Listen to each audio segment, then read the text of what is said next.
الله لا إله إلا هو الحي القيوم. الله آن حقیقتی است که هیچ معبود برحقی جز او نیست که لایق عبادت باشد.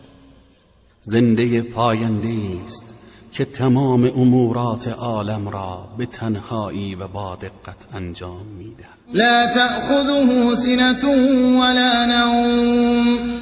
هرگز به خواب عمیقی فرو نمی رود و حتی چرت او را فرا نمی گیرد. له ما فی السماوات و ما فی الارض.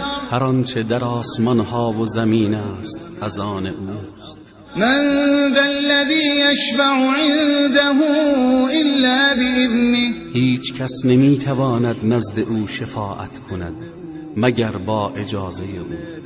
یعلم ما بین ایدیهم و ما خلفهم. آینده و گذشته آنها را می داند.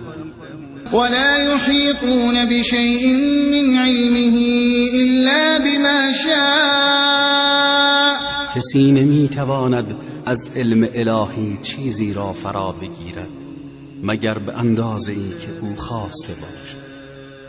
وسع كرسيه السماوات والأرض ولا يؤوده حفظهما وهو العلي العظيم. کرسی او آسمان ها و زمین را در بر گرفته است که حفظ و نگهداری آنها برای او دشوار نیست و الله بلند مرتبه و بزرگتر از تمام مخلوقات